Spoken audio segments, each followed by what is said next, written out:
Fala, meu povo, aqui é o George Paradella, nós estamos começando mais um Convergente Podcast.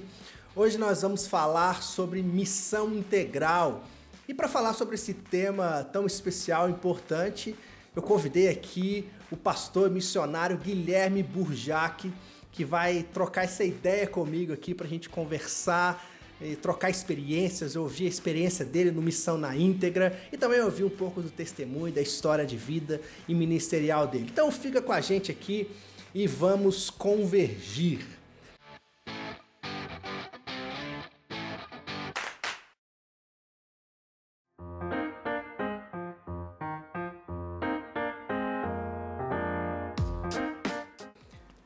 Burjac, eu quero te agradecer, meu velho, mais uma vez. Já estávamos aqui nos bastidores, trocando aquela ideia, conversando um pouquinho, falando um pouco da vida. Mas eu quero te agradecer mais uma vez, cara, pelo seu tempo cedido aqui.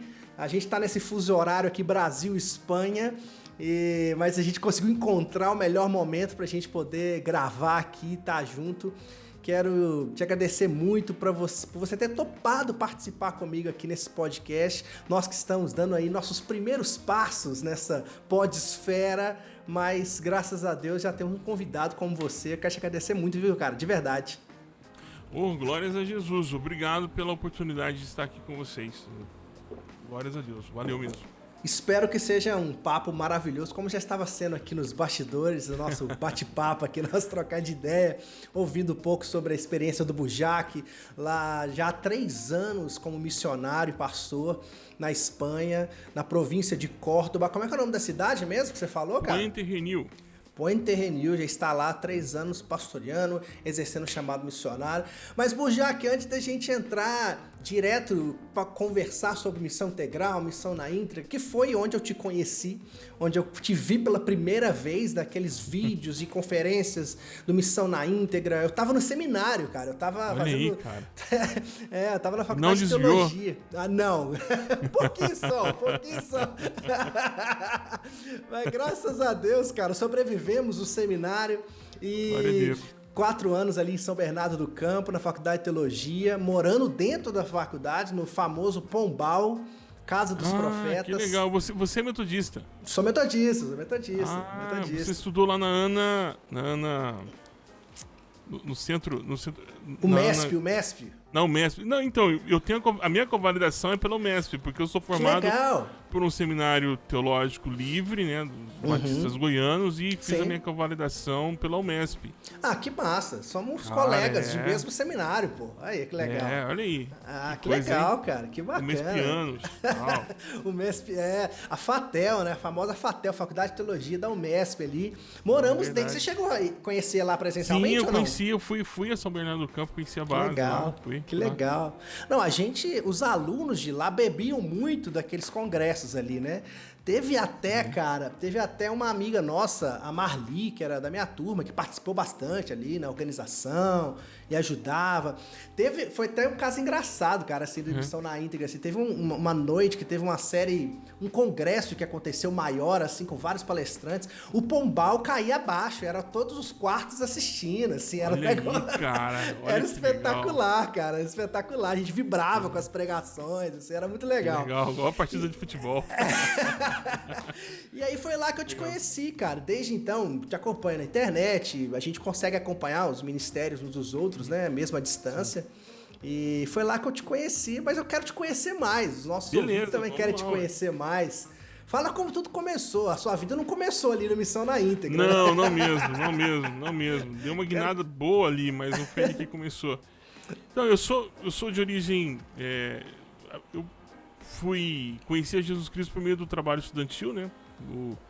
A MPC tinha um clubinho bíblico na minha escola e fui ganho para Jesus por meio do testemunho de um professor de geografia da Assembleia de Deus, nem me recordo o nome dele. Bacana. De um colega de classe, o Sérgio Antônio. Ele me apresentou a Jesus e me convidou uma vez para ir para um culto de uma igreja batista, e fui. E aí é o que dizem, né? Quando você é convidado para uma igreja, você corre o risco de nunca mais sair de lá, né? Tem isso, né? Eu fui membro, me converti na igreja, Eu fui membro da Igreja Batista do Veracruz 1, e morava no Veracruz 2, que tinha o apelido de Pombal também. Coincidência. Você falou, deu gatilho. Não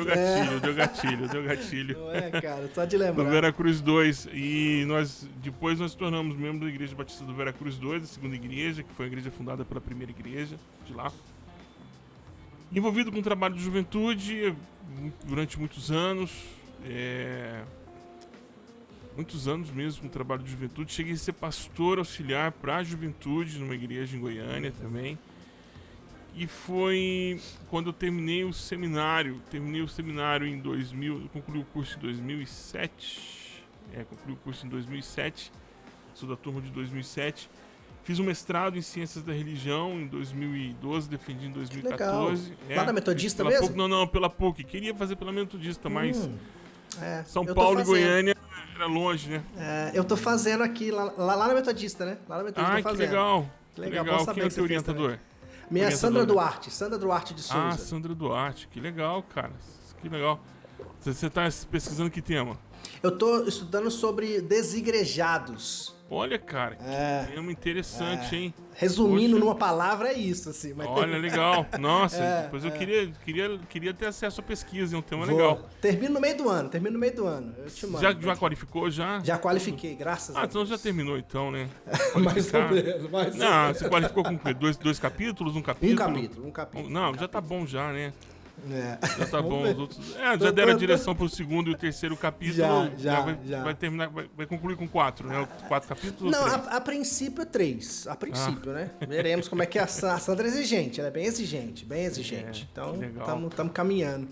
Que legal. Então, aí terminei meu mestrado na PUC em 2012. Em 2014 eu tive acesso à missão na íntegra. Porque o meu TCC foi sobre missão integral. Uau! E engraçado porque o livro base que eu utilizei para o referencial teórico foi do Piragini. Você vê? Parece piada pronta, né? Missão integral, o Piragini, da PIB de Curitiba. Você vê, cara? Nossa, que nada como um ano depois do outro, né?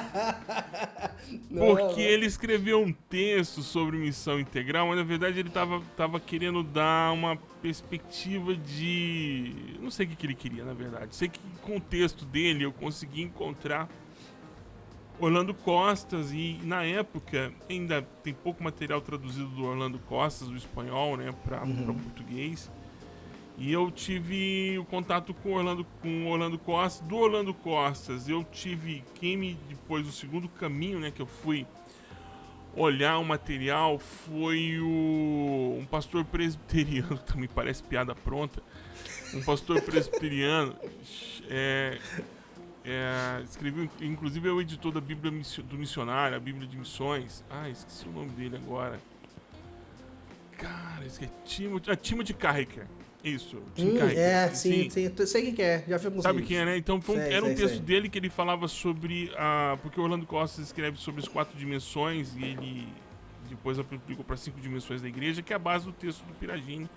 Que era uma época que eu estava plantando uma congregação e pesquisando sobre modelos de igreja, modelos de plantação de igreja.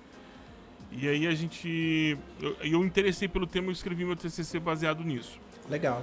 A minha dissertação foi sobre uma igreja neopentecostal que tem em Goiânia, não sei se é conhecida também em Belo Horizonte, que é a Videira. Sim, muito conhecida, Então, Então, meu tema foi, eu fiz uma análise do processo de governo e análise da igreja, né? Uma análise do perfil da igreja baseado com a Herbalife, né? Sim, faz todo marketing multinível e Herbalife e tal. Bom, aí depois de ter feito tudo isso aí, em 2016, janeiro de 2016, nós recebemos um convite para mas a entrada na missão na íntegra, né? Para não perder o ponto aqui. Eu conheci o Ari em 2014. Por conta de um pastor que tinha em Goiânia, que abriu uma livraria, chamava Primícias. E ele levou o Hernandes Lopes, levou o Ariovaldo Ramos, ele levou outros expoentes, né, que a gente não via isso em Goiânia. O circuito era muito fechado, então se você ver esse público ou ter contato com esse tipo de mensagem, você ou era pelo YouTube, que ainda era uma coisa meio que engateando ainda, né? Ou era ali no indo São Paulo, visitando esses congressos da CEPAL, que eram e ainda são muito caros. Falar isso. É um impeditivo, né? Sempre fui ao congresso da CEPAL 2 vezes, e as 2 vezes que eu fui por graça e misericórdia, porque a igreja bancou a ida para lá. Mas foram congressos que foram relevantes para mim. E ali eu tive contato com o Ari no congresso da CEPAL pela primeira vez, vendo a mensagem dele. E em 2014 eu tive contato com ele, 2013 aliás, eu tive contato com ele em Goiânia, porque esse pastor me convidou, falou: olha, eu vou viajar com o Ari para uma cidade próxima aqui e eu queria que você fosse comigo, você quer? Eu falei: ó, demais, quero. Conheci o Ari, a gente conversou e tal.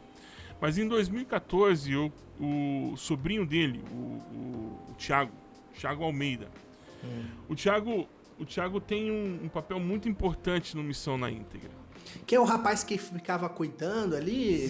Sim. Aparecia Thiago, às vezes também, né? o Thiago foi o cara que conseguiu... foi o cara que conseguiu organizar a Missão na Íntegra como congresso. Uau. E uma outra pessoa muito importante no processo que não aparece muitas vezes é o Eliezer, da Life Stream, que fazia o serviço de transmissão. Então era muita tecnologia envolvida ali para poder chegar lá, por exemplo, lá no Pombal, para todo mundo assistir pela internet. Não, e é uma coisa interessante, assim, que, tipo, hoje falar de live é redundante. Todo mundo faz uma live hoje, mas nessa época, cara, era raríssimo, assim. Eram pouquíssimas igrejas que tinha. Sim, internet. Exato. Tudo muito complicado. Vocês foram vanguarda nisso, nesse aspecto. Assim. Sim, exatamente. Então, eu falo das conversas que eu tenho com a Ari, eu falo: ó, nós somos think tanks. A gente abriu um modelo de congresso que ninguém fazia, que era um congresso, porque antes os congressos tinham aquele modelo preletor, canção e as salas de conversa. Isso. O Thiago, então, junto com a Ari e o suporte e toda a tecnologia que o Eliezer providenciou, eles conseguiram mudar o jeito de se fazer congresso no Brasil. Então você tinha, por exemplo, uma equipe de multimídia, né, que o Thiago gerenciava, que enviava as mensagens pelo Facebook, aqueles banners e tal. Exato. Então isso pelo Twitter. Então isso era muito novo. Sim. Muito novo. Tudo a gente abriu então o modelo. E o modelo de fórum também, né, que era o outro grande tchan, né? O fórum aberto para as pessoas pela internet. Você podia fazer as perguntas pela internet. Muito legal. Muito legal. Isso foi muito inovador. Então essas pessoas... Só um pouquinho, que tem um irmão aqui. Eu não sei se vai poder editar depois. Era só um pouquinho. Não, beleza. Vai isso. Eu vou editar.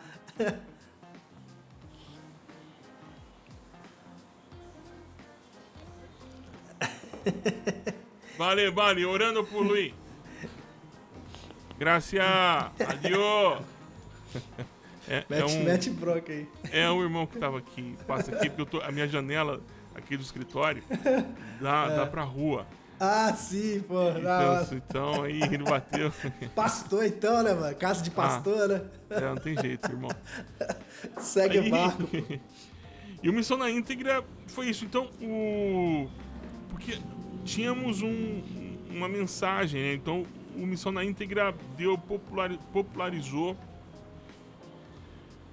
pregadores que tinham uma presença muito regional, né? Exato. Isso também foi outro marco, então, assim. Exato. Também você tinha uma plateia mais plural que a CEPAL, por exemplo. Total. Então você tinha o Carlinhos Queiroz, que é mais ligado à teologia da libertação. Sim. Você tinha o Capelletti, mais ligado às ações sociais. Você tinha o Ed, também. Um outro perfil, o Paulo Júnior, tinha outro perfil, o Neil com outro perfil e tal. Isso. Então você tinha o Bitum, que era mais Bitum, acadêmico e tal. Bitum. Então a gente tinha vários perfis ali. E depois, assim, esse é o meu contato, né? O meu envolvimento foi porque o Thiago se tornou membro da igreja que eu pastoreava e o Thiago falou, olha, vamos caminhar junto com a Missão na Íntegra? Eu falei, vamos. Então devo essa porta de entrada à Missão na Íntegra ao Thiago. Legal, O Thiago me mano. apresentou o Ari, e aí a gente começou a trabalhar nos bastidores, compondo os temas, trabalhando os temas, reunindo sobre o projeto, aquela coisa toda, né? Hoje o Thiago não caminha mais no Missão na Íntegra, mas o Missão na Íntegra ainda continua, né? Tem o William Cursino, que é um pastor que mora em São Paulo, tem o Ari, o Eduardo Carpenter, que também está se associando, já há algum tempo está caminhando junto, a Tamara, o Jonatas, que são a base dos trabalhos, que também é digital. O Missão na Íntegra, bom, esse foi o meu movimento com Missão na Íntegra, né? Sim, eu entrei por essa porta. O Thiago foi quem abriu as portas para que eu pudesse participar. Thiago Almeida. Eu vi muito, bebi muito do Missão na Íntegra, né? Porque na faculdade de teologia que eu também fui conhecendo as teologias latino-americanas, né? Sim. Na Metodista, na Universidade Metodista, a gente tem uma ênfase muito forte da teologia de libertação, que é muito bacana, que a gente bebe também muito das fontes também. E é ali que eu pude conhecer a TMI, que eu me identifiquei mais até e comecei por indicação de um colega de quarto nosso lá, e comecei a ler René Padilha, Samuel Escobar, e aí meu pai é pastor também, metodista, eu fui pesquisar na biblioteca do meu pai, achei livro antigo do Samuel Escobar, do Orlando Corses e tal, que meu pai participava desses congressos da CEPAL e tal. E aí fui vendo mais livro do René Padilha, muito antigo, livro do Ed e tal. Eu fui achando coisas, fui comprando outras coisas. Essa foi a grande contribuição do Missão na Íntegra, popularizou a missão integral no Brasil. Isso que é um negócio interessante. Porque não é um tema novo, a fraternidade latino-americana está aí desde sempre com os seus núcleos. Exato. Dentro do Brasil. Mas a popularização veio até Ultimato, né? Até Ultimato. Você vê, olha, estamos cheios de ironias do tempo aqui, né? Ultimato, Piragine, numa época em que falar da missão integral era cool, né? Era legal, era limpo, era um tema... Porque tinha um inimigo em comum que eram as igrejas neopentecostais com a teologia da prosperidade. Exato. Que é um... E agora tudo mudou. Agora, é engraçado assim, não tava... Esse ponto que você tocou é interessante, eu acho que vale a pena a gente entrar nesse caminho aí, porque é isso, né? Houve uma época que falar de missão integral unificava, era algo cool. A gente pode até buscar um pouco mais aí em Caio Fábio, lá atrás, né? Que já falava um pouco sobre isso, já tinha esses elementos aí, já tinha um pouco dessa teologia por trás. E aí você depois pega esse período que era cool, era legal, agregava, porque tinha esse inimigo comum. Só que nessa onda aí do Missão na Íntegra, do movimento Missão na Íntegra, teve um começo ali de explosão, mas depois começou uma associação à teologia da missão integral e à missão na íntegra à esquerda, coisa de marxismo, e esse papo todo furado, né? Sim. Mas por que você acha que levou a isso, cara? Assim, Então, tem um teórico que eu não consigo lembrar o nome dele, que ele fala sobre os think tanks, os movimentos de resistência e de avanço, né? Tem um teórico, eu me esqueci o nome dele, tem uma teoria que fala, que ajuda a explicar muito isso. Mas o processo entrou em ebulição um pouco antes. Um processo começou em ebulição um pouco antes. Porque as pessoas queriam que não compreendiam que missão na íntegra era um movimento. Isso. E missão integral é uma teologia, digamos assim, é uma maneira de uma teologia prática. Isso. Uma teologia para a prática pastoral, para a prática da igreja. Uma teoria eclesiástica. Isso. Né? Para romper e com o modelo de igreja romana que a gente não rompeu. A gente não rompeu com tudo. Bom, até pode ser tema para outro podcast, ou até pode ser dissertação de... Exato. E aí, desde sempre o Ari, que é o coordenador, né, que é o grande mentor do negócio, ele disse, olha, esse modelo de congresso ele tem tempo, ele tem um tempo de validade, ele não funciona isso para sempre. Isso esgota, né? Ele já viu isso acontecer com a CEPAL, que virou um evento... Eu ia dizer outro nome, ou uma outra expressão que o Fernando Henrique Cardoso utilizou, mas eu vou utilizar outra coisa aqui, porque eu não sei qual que é a sua audiência. Mas fica à vontade, pinchar macaco, pinchar macaco, sabe? É aquele macaco tirando o piolho do outro. Isso. E como acontece muito na nossa vida acadêmica, nas universidades, você vai para congresso e vê as mesmas pessoas discutindo os mesmos temas, e a coisa não flui, não tem Isso é complicado. Não tem um encaminhamento pra vida. Fica só aquela bolha universitária, os caras discutindo, entendeu? O joelho os esquerdo mesmos do nomes, grilo africano e tal. Isso. Que não tem... Não vira. O que aconteceu, que é o que eu acho que aconteceu com os grandes congressos no Brasil. Você tem congressos como a Fiel, congressos como o Congresso da CEPAL, que são congressos que são pra ficar ruminando temas que estão sempre... Sabe?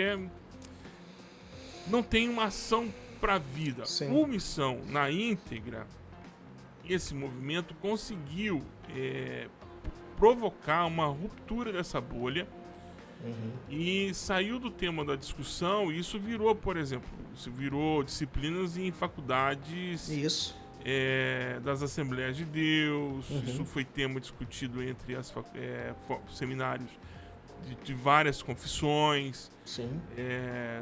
O Missão na Íntegra não é o detentor da Missão Integral no Brasil. Você tem a faculdade latino-americana, que é uma faculdade com esse perfil para os irmãos Barros, são os responsáveis também pela produção de grande pensamento da Missão Integral no Brasil. Você tem a editora Garimpo, você tem a professora Seixas, agora eu esqueci o primeiro nome dela, que também produz bons materiais na área de teologia, bons livros na área de teologia, e isso rompeu. O que ocorre é que o movimento tinha data de validade, porque é um movimento. E aí ele vai desabrochando em outras coisas. Então, o segundo passo do movimento eram 2 passos muito importantes que nós tínhamos pensado. O primeiro era uma escola que se concretizou, foram 4 anos de escola.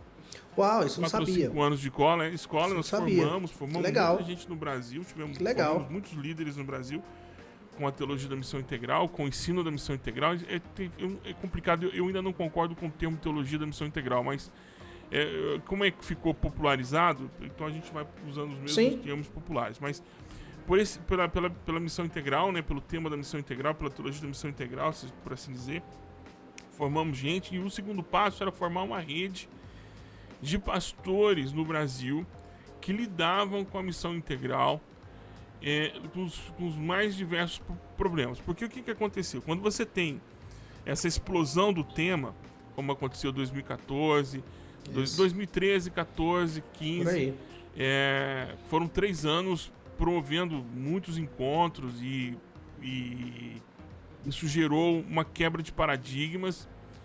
Então teve gente rompendo com o sistema, né? Rompendo com as igrejas neopentecostais, e teve gente também rompendo com as suas próprias denominações, e gente ficando sozinha. E aí nós queríamos montar uma rede de pastores para poder dar suporte para esses pastores, mas também pastores que estavam também dentro das mais diversas denominações, que queriam conduzir o rebanho segundo as premissas da missão integral e queriam apoio para isso, material, aconselhamento, tutoria, aquela coisa toda. Isso seria então os 2 braços, os 2 caminhos que nós tomaríamos. O seguinte: que era a escola, a gente conseguiu. A rede de pastores, nós fizemos um tubo de ensaio. O primeiro tubo de ensaio foi em Curitiba, com pastores de Curitiba. Olha que ironia. Outra ironia, né? Outra ironia do destino. Outra ironia. Estamos cheios de ironia do destino aqui hoje.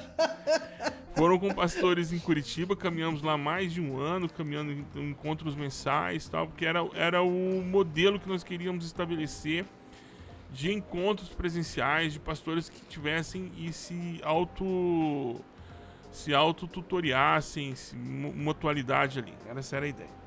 Mas aí, isso em 2014, 2015. Em 2014 nós tivemos um primeiro problema. Qual foi o primeiro problema? Em 2014 nós tivemos a eleição da Dilma. Dilma 2, né? E segundo mandato dela. O segundo mandato dela, que foi muito confuso, porque nós tínhamos a Marina Silva, o Aécio e... Que chegou a falar, se eu não me engano, em algum encontro, a Marina Silva. A Marina, sim, participou do SEMESP, que foi o embrião do Missão na Íntegra. Ah, isso aí. Bom, o SEMESP então, foi o embrião do Missão na Íntegra. Legal, O SEMESP, legal. salvo engano, 2013. Legal. 2013. Aí em 2014 nós tivemos a eleição da Dilma. Com a eleição da Dilma a gente já começou a perceber que um grupo que estava junto ali falava, não, esquerda de novo, e começou. Em 2014, então, começou um serviço por parte dos detratores, né? Tentando ligar a figura do Ari ao marxismo, o Missão na Íntegra a Missão Integral como uma teologia marxista. Tem o famoso encontro ali do Mackenzie com o Jonas Madureira, mais um outro lá, um irmão que eu não sei quem é, e o Augusto Nicodemos. Lembro isso. E então o Ari escreve um manifesto explicando o que era a Missão Integral. Esse manifesto virou um documento, né? Virou um documento amplamente divulgado, já está inserido em dissertações de mestrado, em teses de doutorado, que é um norteador teórico para muita gente que vai discutir a Missão Integral. Porque as pessoas não sabiam o que eram.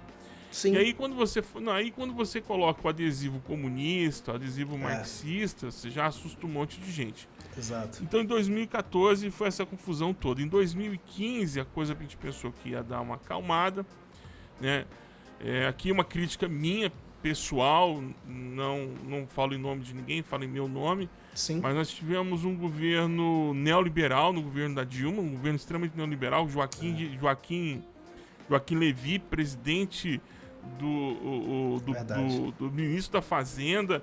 Aliás, nenhum governo do PT foi de esquerda, então eu não sei por que esse pessoal pega tanto no pé. Porque as pautas identitárias, que foram um grande problema, né?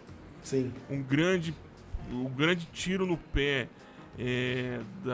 do evangélico progressista foi não perceber que os temas transversais eram muito mais importantes do que pautas identitárias. Mas isso também é outro tema para a gente discutir outro dia, em outro momento, se você desejar.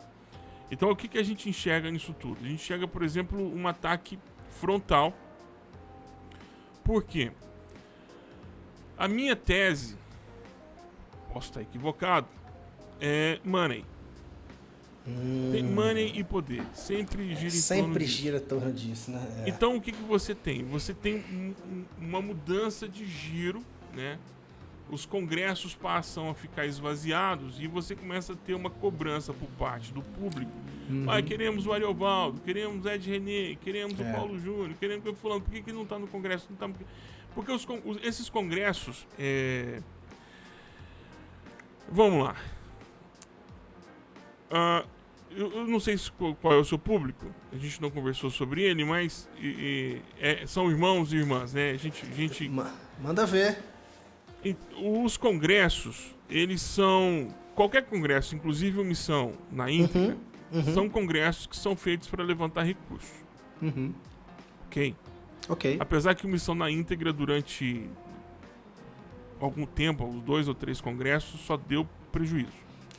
Tivemos que tirar do próprio bolso. Mas a ideia por detrás é gerar recursos para manutenção do próprio projeto, para manutenção do próprio movimento. Sim. Então você gera recursos para poder manter o próprio movimento. Os congressos são para vender. As editoras gostam dos congressos porque você tem um nicho ali, né, e você vende. Às vezes você vai ver bons livros ruins para leitores bons, para leitores ruins, mas você faz parte do show.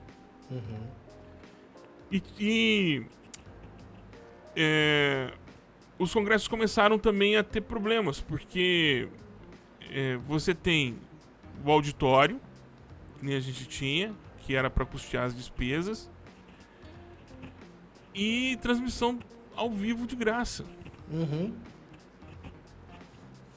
Entende? Isso quebra um monopólio. Era o único que fazia isso. Que eu me lembro, se você era o único, quisesse assistir o congresso, você tinha que encomendar com o pastor que foi para comprar os DVDs, para você assistir na sua casa depois. Eu cansei de ir em congresso que você comprava o DVD na hora. O cara acabou de pregar e já tava vendendo o DVD ali já. Exatamente, para você levar, para a igreja, levar para os irmãos. Exatamente. Para fazer aquele piratinha santo e tal. Distribuir para todo mundo. Então a gente sabia disso, assim, o congresso. Então isso também foi uma.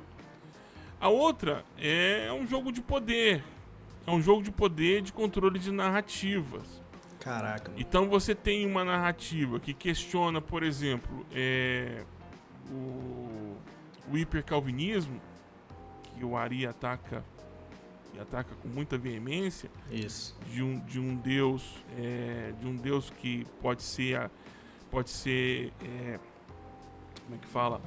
Ele pode ser copiado, ele pode ser emulado tanto dentro do Alcorão como dentro da Bíblia. Esse modelo de Deus determinista, em que a ordem das coisas estão porque ele determinou, você é pobre porque você é pobre, você é rico porque você é rico, legitimando a pobreza, legitimando a riqueza, as diferenças e os esforços sociais. Quando você denuncia isso, você cria alguns inimigos. Total. Você cria alguns inimigos.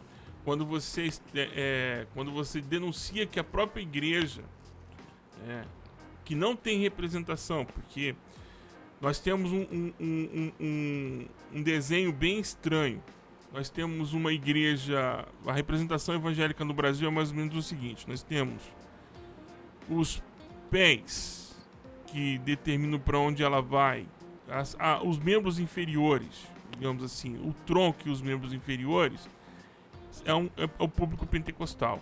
Isso. Certo? Então, do pescoço para baixo é o público pentecostal. Mas o pescoço é reformado. O pescoço é cabeça reformada. Que é uma pena. Que é uma pena. E uma coisa que eu venho denunciando há muitos anos. Que a teologia reformada entrou dentro do contexto pentecostal como um parasita. Não só eu denuncio, mas o César também, o pastor César, escreveu um livro sobre pentecostalismo também, muito indicado por ele. Ele também fala exatamente isso. Ele fala dessa... Faz muito sentido, porque eu até pensando aqui, no mestrado que eu faço, na pós-graduação em ciência da religião, existe muito pentecostais. Tem um movimento crescente de pentecostais que estão buscando ensino, buscando se capacitar há anos já. Desde quando eu estava na graduação, a gente já presenciava esse movimento. E conversando com colegas de turma, eles verbalizam isso. Não sei se já se percebeu isso de forma macro e clara, mas já existem esses pontos que você está dizendo, porque eles vão estudar, conhecem novas teologias, conhecem a teologia de libertação, conhecem a teologia wesleyana, conhecem a teologia da missão integral, e eles são ressachados nas suas igrejas, porque a cabeça, como você disse, pensante, ela é reformada e lida com essas outras teologias como inimigas, né? Sim. E não precisa. Não precisa. Colocando elas sempre associadas, e aí a gente pode entrar nesse debate, que eu acho bem interessante, essa relação da política e da igreja, né? Associando essas teologias e as figuras a pessoas de esquerda, marxistas, e aí você cria ali um inimigo que tem que ser escorraçado, né? Que não existe. Exato. Você cria um espantalho, você cria um monstro que não existe, você cria um diabo que não existe, você fantasia um diabo que você precisa desse diabo para poder suprir uma necessidade de encobrir um interesse escuso. Quer ver uma coisa interessante? Se você é pentecostal, meu irmão querido que está escutando esse áudio agora, esse podcast, eu vou te fazer uma pergunta. Quantas vezes você viu um pastor presbiteriano pregando numa Assembleia de Deus? Você não tem dedos na mão para contar? Ok. Quantas vezes você viu um pastor pentecostal pregando num púlpito presbiteriano? Ixi. Interessante, hein? Porque não Boa, tem. Boa. Porque boa não mesmo. tem. Exatamente. Então existe aquela ideia do domínio, aquela ideia do colonizador, aquela ideia de que nós temos a ciência e vocês não têm a ciência. Entende? Então, é uma denúncia. E esse ponto, então, quando você começa a dizer isso, nós estamos falando de campos de disputa de ideias.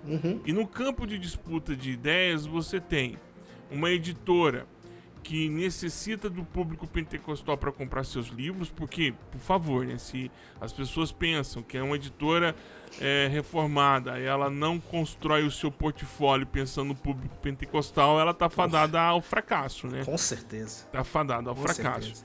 E aí você tem a romantização de autores em que é legal você ler, mas aí as pessoas não conhecem a teologia por detrás do que está escrito. Por exemplo, John MacArthur, por exemplo.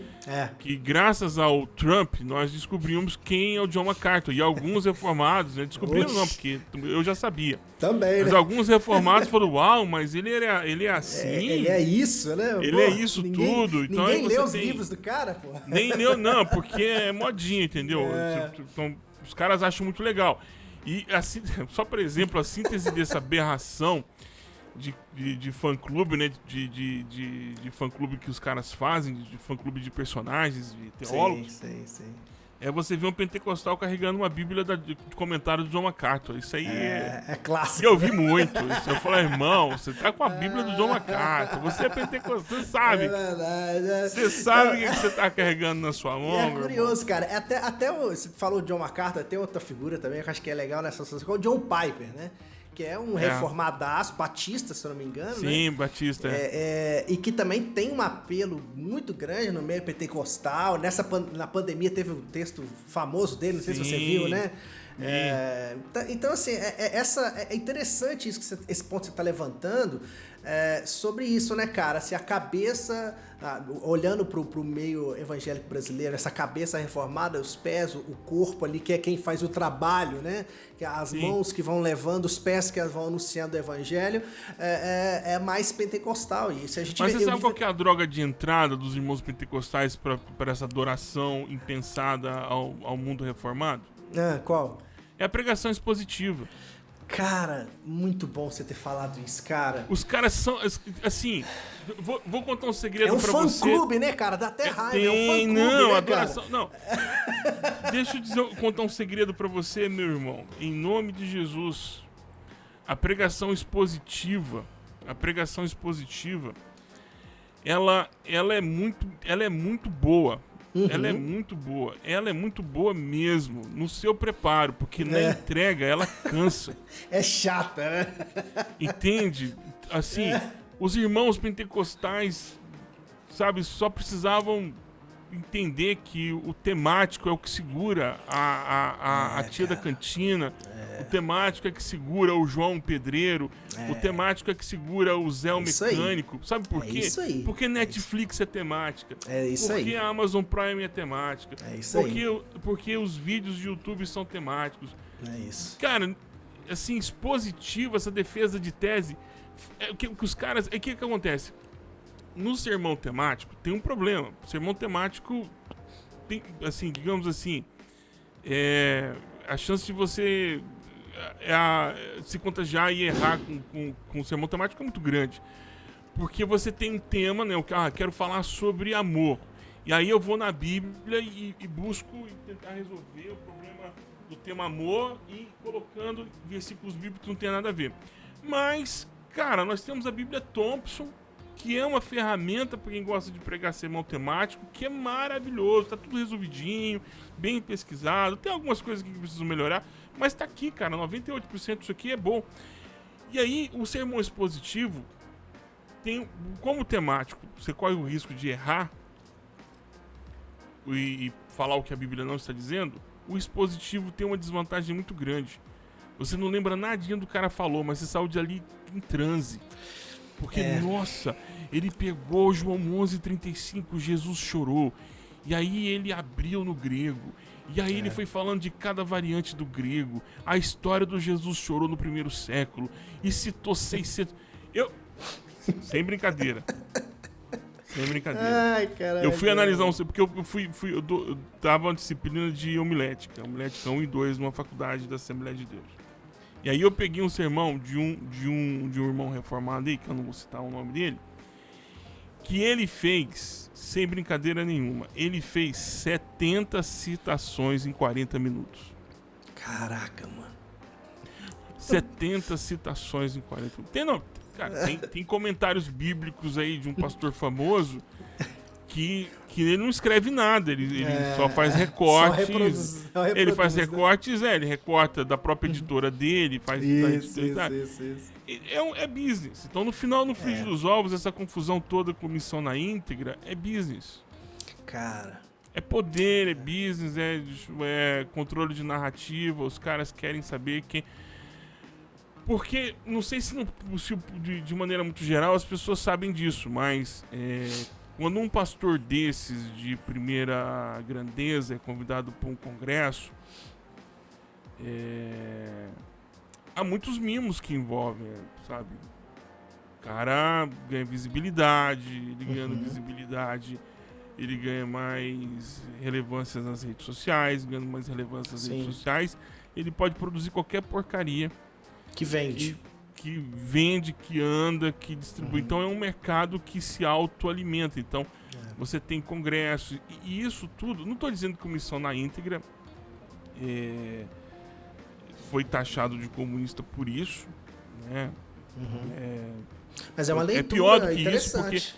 Mas uma das perspectivas que eu tenho pra mim é que essa guerra de narrativas é business. É business.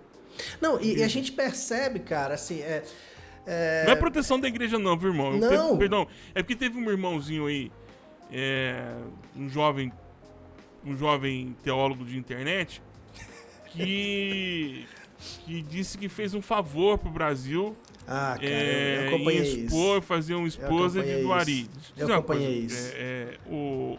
Não fez favor não, irmão. Não é favor para a igreja, não. Isso é business. Isso é negócio. Isso é dinheiro. Exatamente. Isso é contrato com a editora. Porque depois ele lança 2, 3, 4 livros, faz o curso. Não, sem falar dos cursos, né? Sem falar dos cursos. Então, isso aí. É isso aí. Porque na internet é uma arena de gladiadores. Você precisa matar o seu inimigo para todo mundo bater palma para você. Então, não tem essa de 1 milhão de amigos para poder cantar. Não. Lá você tem que explodir a cabeça do outro. E assim, você não cresce organicamente na internet se você não for desgraçadamente um ímpio. Exatamente. Cara, isso é muito louco, isso, né, cara?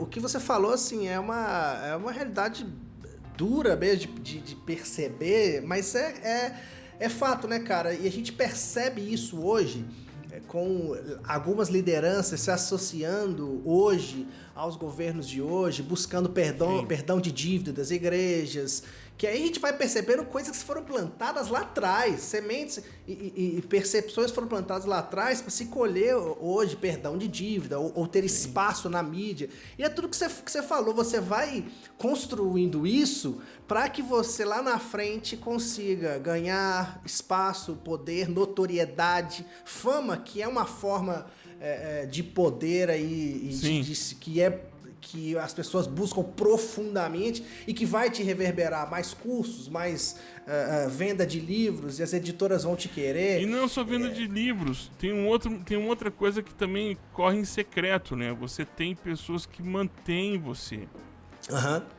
Então, você passa a ser o queridinho dos empresários, você passa a ser o queridinho de gente rica que te adota e começa a te manter. E aí você tem uma relação de troca. São os amigos que você vai colhendo pelo caminho, os amigos que te mantêm. Cara, pesado, mas assim, né? Como é que eu vou dizer, cara? É a primeira vez que eu falo sobre isso, falo sobre isso falando dessa forma. Geralmente legal, eu fico feliz. Eu deixo nas entrelinhas, mas... Não, mas fico feliz, cara, porque eu falo assim... Você me pegou num dia numa veia muito profética. Ah, que bom, que de bom. denúncia. Que bom, fico feliz. É isso, cara, assim, eu sou metodista, né? Nos nossos documentos de ação missionária, a missão faz com anúncio e com denúncia. Então, o caráter profético é esse, a gente anuncia a palavra e denuncia o pecado, denuncia aquilo que precisa ser denunciado, né, cara? Então, eu fico assim, cara...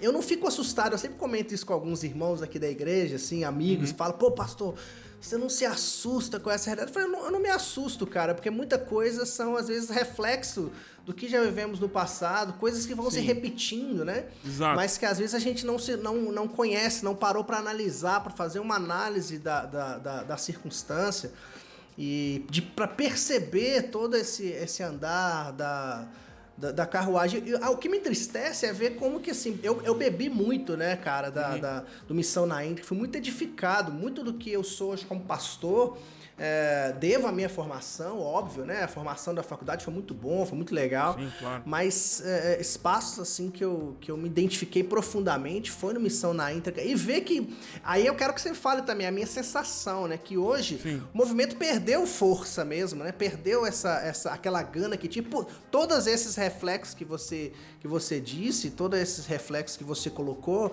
foram enfraquecendo mesmo a força, vamos dizer assim, midiática, no aspecto positivo. Tá, no aspecto positivo, porque vocês usavam o que vocês tinham para espalhar um bom conteúdo, para projetar pastores, para que pudessem influenciar outros irmãos, outros ministérios. Vocês disseram aí que tentaram fazer uma rede de pastores para acolher, né? Eu não lembro até se eu me inscrevi para algo desse tipo, mas lembro de ver falando sobre a rede, porque era algo que eu busco, assim, porque eu tô numa denominação, sou pastor metodista, mas a gente não vive só dentro dessa bolha, né? Exato, nem pode, né? Nem pode, nem deve, né? Então, assim... eu bebi muito e hoje eu sinto muita falta mesmo. Eu como pastor hoje, aqui é um momento de desabafo total aqui, né? Do nosso aqui, né? Eu como pastor hoje, não é? Fala que eu te escuto. Eu como pastor sinto falta do Missão na Íntegra, porque você olha para o cenário evangélico brasileiro e teológico, você vê o mais do mesmo, você ouve e vê os pastores que têm essa relevância, esse poder da mídia, são os mesmos grupos, e aí você falando me traz essa luz de perceber por que isso, né? São com coisas que foram plantadas. Esse cancelamento que foi feito, um exemplo que você citou com o Ari, que eu acompanhei esse processo, esse cancelamento do Ari, isso não é à toa. Isso não isso tem intenção, são ações intencionais. Não sei se você já leu Max Weber, né? Ética Protestante, Espírito Capitalista. Tem uma parte que não se fala assim muito, mas eu reli esse texto no mestrado, a gente estudou, que ele fala sobre as ações intencionais e as ações não intencionais.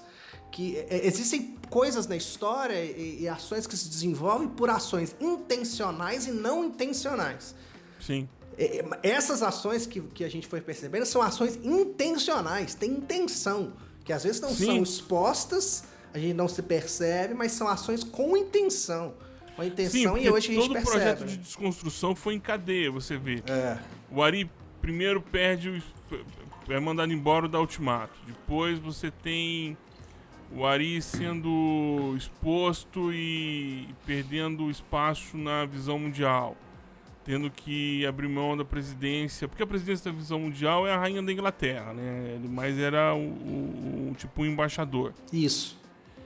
E você vai vendo a agenda dele minguando, as pessoas não convidando e outros mantenedores se afastando, e era um processo de sufocamento para matar mesmo de fome e para rendimento, para se render. Ele passou por isso e outros não. Entende? Então ele passou por isso. Não. Eu não estou servindo de advogado aqui dele. Acho que você podia até tentar convidá-lo e fazer essa própria pergunta. Seria legal. Explicar isso para você. Seria legal. Mas o Missão na Íntegra, como movimento, não acabou. Isso é bom saber. Porque a gente ainda tem muitas visualizações de vídeos de 6 anos.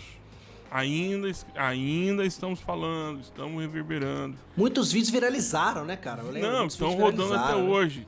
E não só isso, como movimento, ele desencadeou uma série de processos, como por exemplo, você tem hoje dissertações, você tem hoje teses de doutorado, não é teses do college, no Trinity College, que não tem valor nenhum no mundo acadêmico.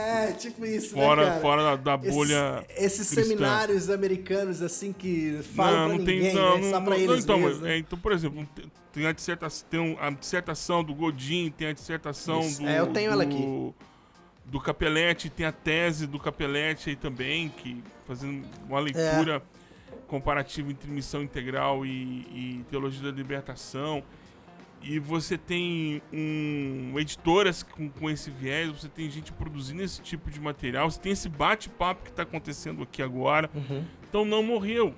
A Missão na Íntegra como movimento virou a frente de evangélicos pelo Estado de Direito, que também foi uma das plataformas, que foi a Missão na Íntegra, que hoje que caminha à frente de evangélicos pelo Estado de Direito, caminha sozinho, já tem vários núcleos no Brasil inteiro, inclusive em Belo Horizonte. Que BH tem o Gibran, né? O Gibran que tá aqui na frente. Que tem e você tem o próprio, ainda hoje, por exemplo, todas as sextas-feiras o Ari está ao vivo numa live no canal do Missão na Íntegra, falando sobre igreja, falando sobre a vida da igreja. Então, e estamos atuais, então, como denunciando a igreja que se aliou a um sistema de governo que impera pelo desejo da morte. Triste, né, cara? Então, é muito caro, então, hoje, assim, porque você tem um movimento que não é mais um movimento cartático, sabe? Porque os congressos, ele tem muito essa coisa da cartaz coletiva, né? Do êxtase coletivo. Como um show de rock, né? Tal, com aqueles acordes pesados, tal, aquela coisa toda. Mas a vida é feijão com arroz. Exato. Sabe? A vida é no feijão com arroz, é no dia a dia. E é no dia a dia que tem um pastor que tá lidando, que não sabe, que tá lidando com problemas do dia a dia, de questões estruturais. Alguém me perguntou, mas onde foi que os pastores evangélicos erraram? Erraram porque tentando matar uma barata com um tema, né? Tentando matar um problema com uma arma muito pesada. Eu estou voltando ao tema do identitarismo aqui, porque acho que é importante a questão do identitarismo, porque se você pergunta na sua igreja, para a pessoa mais simples da sua comunidade, se ela odeia transexuais, transgêneros, transexuais, ela vai dizer que não. Não, porque a sobrinha do meu cunhado, ela é lésbica. E é uma pessoa... Não tem nada a ver. Nós amamos ela, mas a opção dela é essa. Ela tem uma namorada. Ou tem uma companheira ou uma esposa, como se costuma dizer, como eles costumam dizer. Esposa. Ou esposo, marido, marida. São o que a gente escuta. Ela vai querer matar? Não. Se perguntar para os pastores metodistas quantos estão lidando com o problema da homoafetividade de fato. Sim, dentro das suas comunidades. Falando assim, lidando com essa situação de garotos ou garotas, homens ou mulheres, lidando com a homoafetividade como um problema sistêmico. Tá? Vamos tentar falar assim, para quem está me ouvindo e para eu não ser cancelado. Deixa eu explicar, estou falando dentro de uma perspectiva religiosa, pastoral, então estou falando dentro do meu meio, não estou fazendo comparações ilícitas nem nada. O que eu quero dizer aqui é que, na nossa realidade de pastores, as questões homoafetivas, elas não são sistêmicas.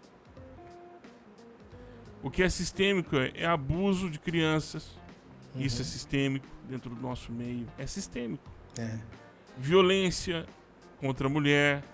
Muitas vezes sistêmico. provocado pelas lideranças eclesiásticas também, né? Justamente.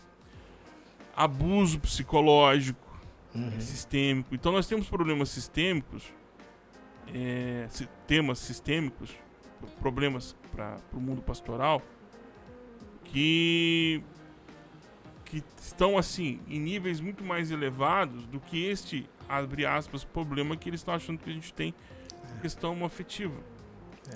E que é porque muitas vezes esses problemas não se transformam em discursos e narrativas que vão gerar alguma coisa positiva para esses que carregam esse discurso. Exatamente, porque no frigir dos ovos nós erramos porque não ensinamos as pessoas a usarem seus direitos. Então, a função do evangelista é entender o contexto em que ele está pregando o evangelho. E uma coisa que eu acabei entendendo aqui, na Espanha, como missionário, é que ouvir é melhor do que falar. Olha. Porque as pessoas têm experiências com o sagrado. Isso é verdade. Experiências boas, experiências ruins, experiências que precisam ser analisadas e experiências que precisam ser descartadas, desprezadas na hora do discurso. Sim. E eu aprendi que ouvir é importante. Só que na hora que a gente vai evangelizar, na hora que nós vamos anunciar as boas novas do evangelho, a gente acha que o anúncio do evangelho ele é descontextual. Então, eu anuncio o evangelho para o cidadão ou para a cidadã e não me preocupo se ele tem consciência dos seus direitos. Por exemplo, a discussão agora em relação à saúde universal, né? O direito ao acesso universal à saúde no Brasil. O brasileiro talvez não entenda muito bem o que é isso, mas até ele experimentar, viver fora.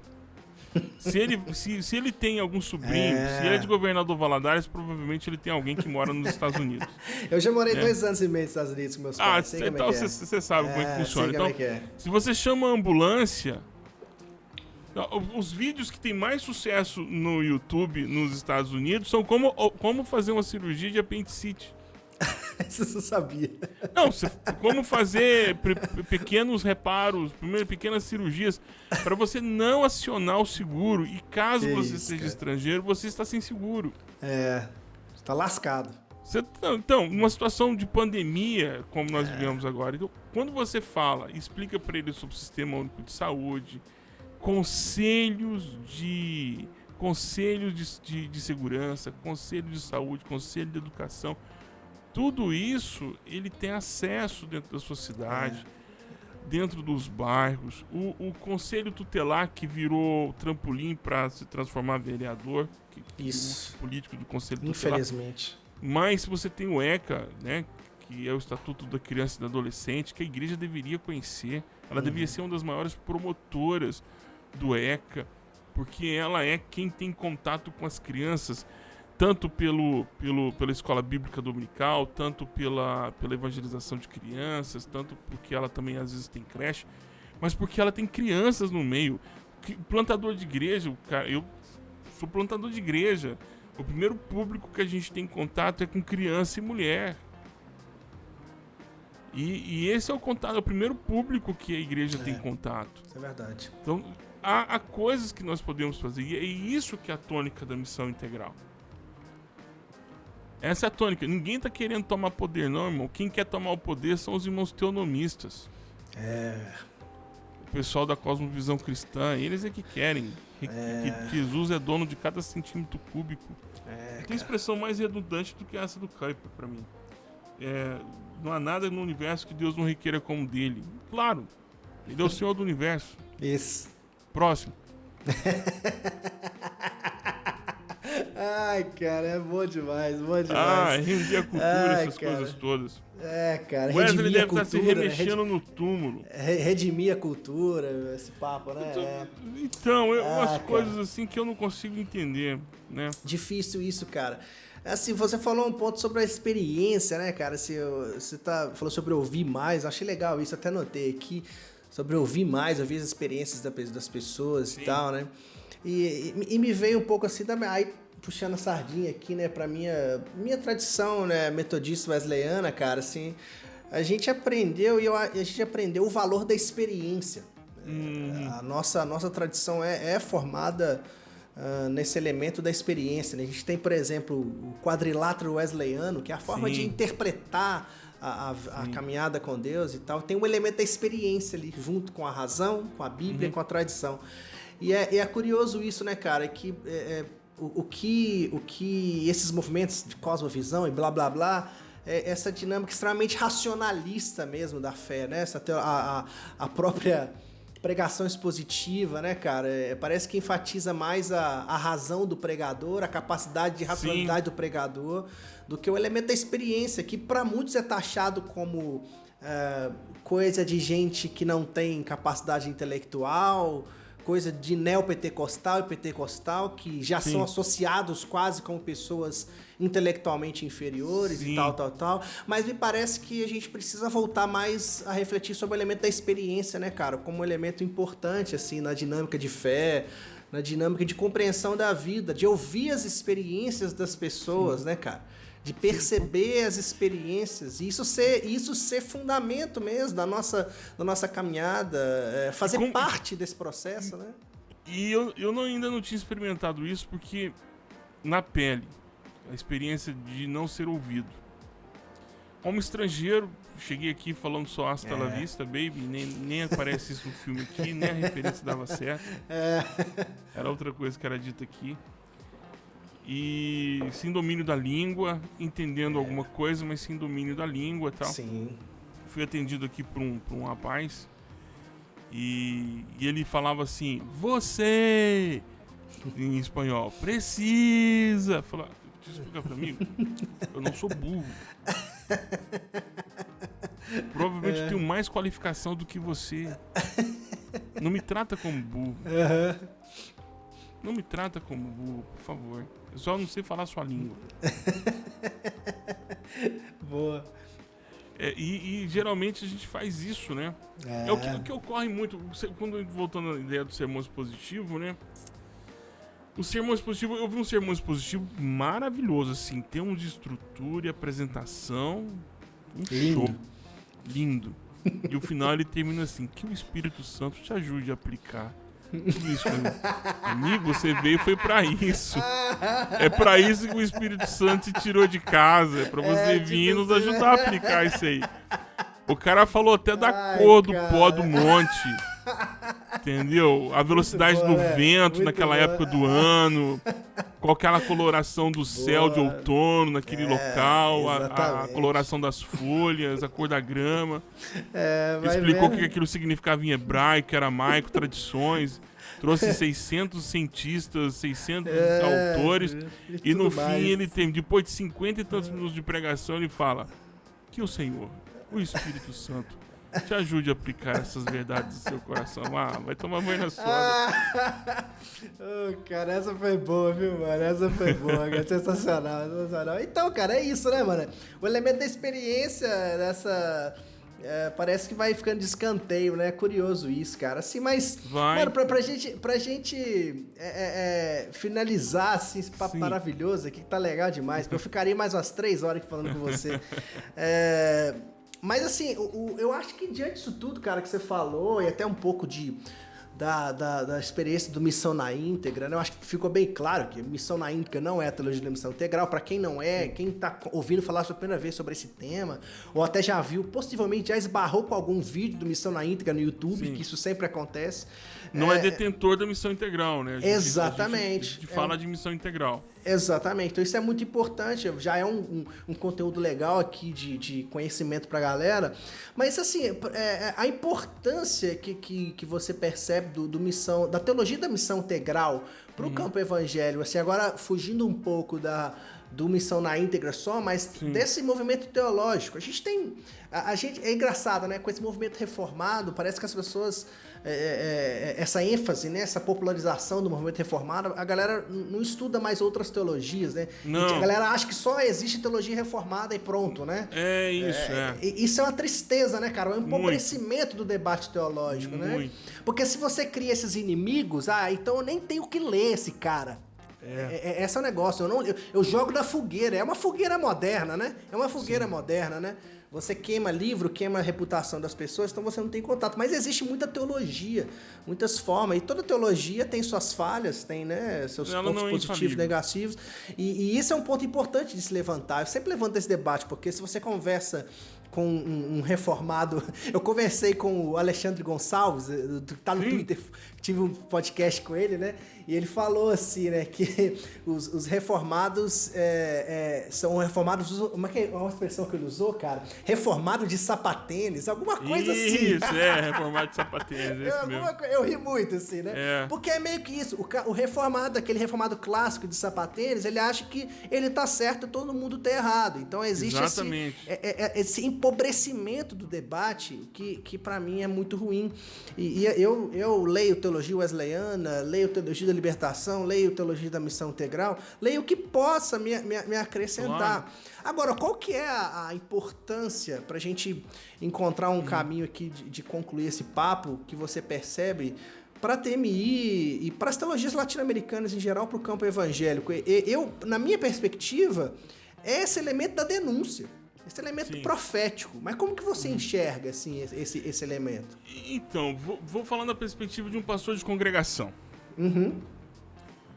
O pastor de congregação tá lendo Tim Keller, tá lendo Piper, tá lendo Augusto Nicodemos, Hernando Dias Lopes, tá comprando material dos cursos aí dos irmãos que dizem que vão descomplicar a teologia. E estão comprando... Tem curso que ele não consegue nem falar o nome, é o Colégio Invisível. E aí ele não consegue nem dizer o nome do colégio, mas está lá aprendendo teologia holandesa do século XVI. Isso, exatamente, é isso aí. Holandesa do século XVII. Tá bebendo nessas fontes. Isso. Ele tá maravilhado, porque ele entra nos grupos de discussões do Facebook. Ele tá achando que ele tá achando que a igreja começou ali, no século XVI, XVII. Inclusive, não, ele tá feliz, porque agora ele consegue falar termos, né, da cosmovisão, ele consegue redimir a cultura, Francis Schaeffer, entendeu? E ele já comprou uma camiseta já do Dietrich Bonhoeffer, e ele, entendeu, já comungou Calbart, Tillich, que ele já fez o exorcismo desses caras na vida dele. Não, mas um parênteses. Quando eu fui pra faculdade de teologia, oraram pra repreender o espírito de Paul Tillich na nossa vida. É sério, parece zoeira, mas é sério, cara. Esse demônio do Paul Tillich na vida, essa foi boa. E aí ele tá lendo esse material, ele tá consumindo material do Paul Washer, Paulo Júnior, né, o Paulo Júnior Magro, o Paulo Júnior que é da igreja lá do Voltemos do Evangelho e tal, aquela coisa toda. E pô, ele tá felizaço assim, ele tá na mil. Crista da onda, na crista da onda. E aí, cara, domingo o sermão dele expositivo. E aquela coisa feliz, ele aprendeu a fazer o sermão expositivo, a galera tá, uau, o pastor estudou, tal. Ninguém entendeu nada, mas o pastor estudou, tal. E aí, citações, tal, aquela coisa, ele passa. Terça-feira, segunda é folga do pastor, terça de manhã, ele vai visitar a irmã, o casal lá, e ele vai falar do amor de Deus, né, evangelizando e tal. Pastor, vamos visitar meu cunhado saiu agora da recuperação, estava internado no hospital, vamos visitar meu cunhado é alcoólatra, vive bêbado, tá desempregado, tem lá minha irmã, coitada, com 6 filhos, fazendo faxina, vamos lá visitar. E o pastor vai, né, vai ele, aí vai Piper, Tim Keller, vai Amigos Nicodemos, vai Hernando Dias Lopes, vai todo esse principado e potestade com ele ali, né? Vendo esse arcabouço teórico e tal, e ele com a biblinha dele, Genebra, debaixo do braço. Pastor pentecostal com a biblinha Genebra debaixo do braço, e vai lá, feliz da vida, vai evangelizar. Aí ele vai evangelizar, ele percebe que não tem onde sentar, que a família lá tá comendo o último pacote de feijão e tá comendo feijão sem tempero porque até o sal acabou, não tem nada. Mas ele pregou o evangelho. Ele pregou o evangelho. Ele disse, Jesus vai te ajudar, meu irmão. Jesus vai te ajudar. E ora pedindo ao Senhor, traz alimento para essa casa. Traz esse alimento para casa. Mas como ele é pentecostal, graças a Deus, ele está ouvindo o Espírito Santo dizendo, abre a carteira. Senhor, traz alimento para essa casa. Abre a carteira, já trouxe o alimento para essa casa. Você é o alimento para essa casa. Você tem o dinheiro aí, eu te dei o dinheiro aí. Tira aí. Vai lá no mercadinho. Compra sal, compra arroz, compra papel higiênico. Aliás, leva ele, pede para ele escolher, porque você não vai comprar o que você acha que ele gosta, não. Compra lá meio quilo de acém, para ele misturar no arroz. Manda moer 10 vezes, para ficar quase partícula subatômica a carne. Entendeu? E vai lá, compra uma cebola, compra a pimenta do reino, porque a pimenta do reino ajuda a encher a barriga, porque você tem sensação de saciedade na boca. Faz um temperinho lá e tal. Já mandei. É isso que é a missão. Onde tem uma necessidade, tem uma responsabilidade. Cara. Porque o fone caiu aqui. Porque muitas vezes a gente quer terceirizar o trabalho para Jesus Cristo. Jesus Cristo já falou, não, mas já mandei a resposta. A resposta é você. Se vira. Se vira. Sabe, são coisas que a gente fala, Deus envia a solução é você. Você já tá aí, resolve o problema. Você não vai mas eu não vou resolver o problema dele pra vida toda. Não, mas você não sabe quanto tempo ele tem de vida, resolve hoje. Amanhã é amanhã é outra história. Então isso é aquilo que você falou, é a evangelização e a denúncia do pecado, a denúncia do pecado estrutural, a denúncia, por exemplo. Mas por que vocês, não estou entendendo, por que vocês não estão utilizando o benefício do governo? Porque ninguém nunca ensinou. Não, então dá os documentos das crianças, certidão de nascimento, tal, vamos tentar o Bolsa Família para vocês, vamos buscar assistência social, vamos buscar a prefeitura. Não, a prefeitura tem que vir cá e resolver esse problema aqui, isso não pode ficar do jeito que tá. Não, mas ninguém... Não, então essa é a nossa luta. Sim. Algumas vezes a gente esquece. E aí a gente quer... Eu escutei, não, porque a pregação do evangelho que vai transformar o mundo. Não, amigo. A pregação do evangelho não vai transformar o mundo. Vai transformar vidas. Esse mundo, ele vai ser refeito. Essa conversa do pós-milenista, de que um mundo cheio de cristãos é um mundo melhor, caiu por terra na Primeira Grande Guerra Mundial aqui na Europa. Cristão matando cristão. Cristãos matando cristãos. Então, por favor, não funciona. Isso já foi testado.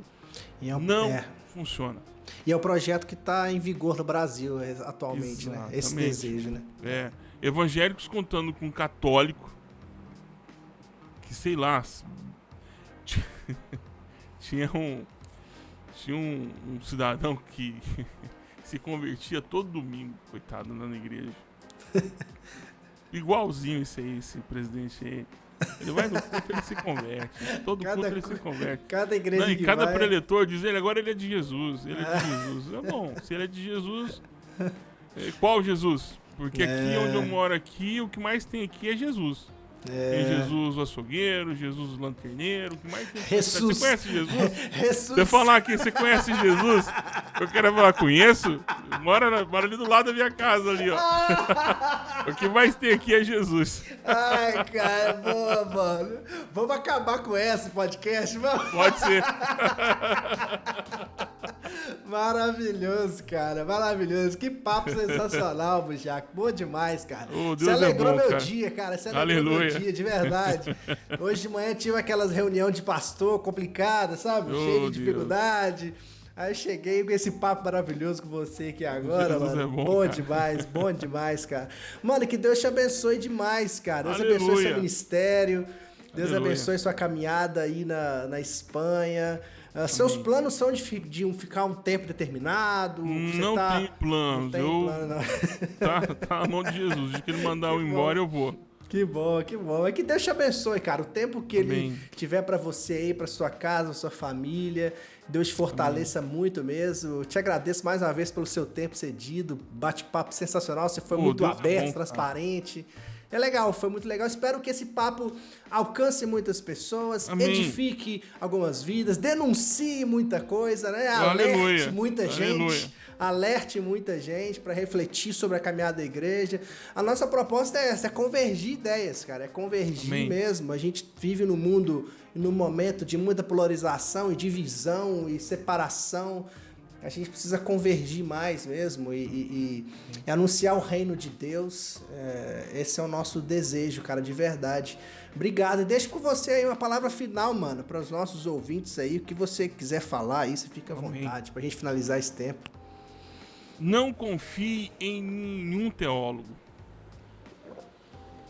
Suspeite de tudo que ele te disser. Tudo.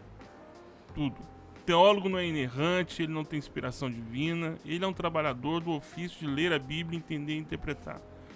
Duvide, não creia, vá atrás dos referenciais teóricos. Todo teólogo ele é preso a seu tempo, a sua história e aos seus problemas.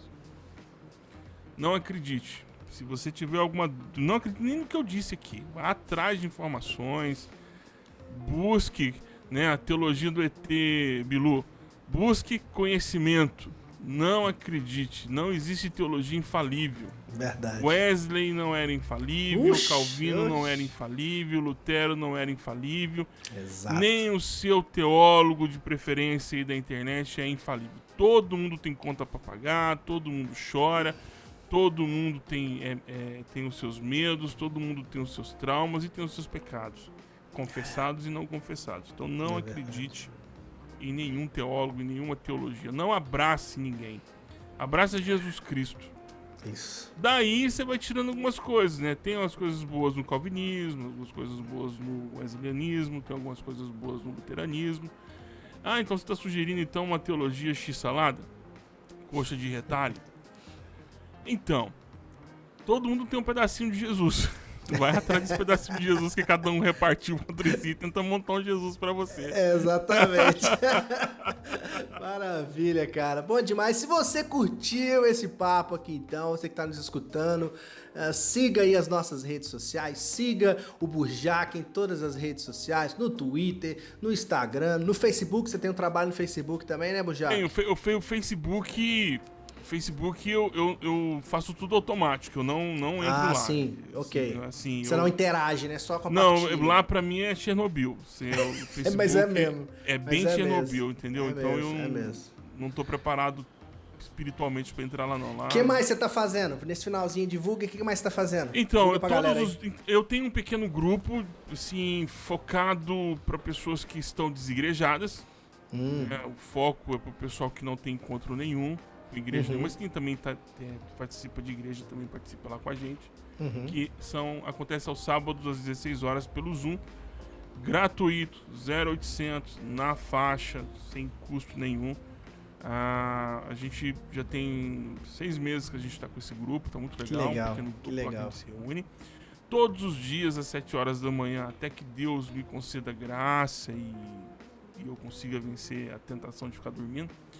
Às 7 horas da manhã, horário de Brasília, nós temos um momento de oração e de leitura bíblica compartilhada, né? Uma leitura com aplicação para o dia. Legal. É isso. As contas do Facebook, Instagram. E eu distribuo estudos bíblicos pelo WhatsApp. Sem aquela coisa assim, distribuo estudos. E para saber mais, faça meu curso. Não tem isso não. Não tem essa isca não, né? Não é a isca não tem essa isca não. Não tem isso não. Vai lá, tá tranquilo. Se você quiser se inscrever, é só me mandar um oi e eu te mando os estudos bíblicos todas as semanas. Maravilha, bom demais. Então acompanha o Burjac, eu acompanho há muito tempo, sou edificado há muito tempo. Aleluia. Você também vai ser muito edificado de acompanhar ele. Siga as redes sociais do Convergente, o YouTube, o Spotify, todas as plataformas a gente está disponível. E agradeço você que curtiu esse papo até aqui. Um abraço forte para você e vamos convergir.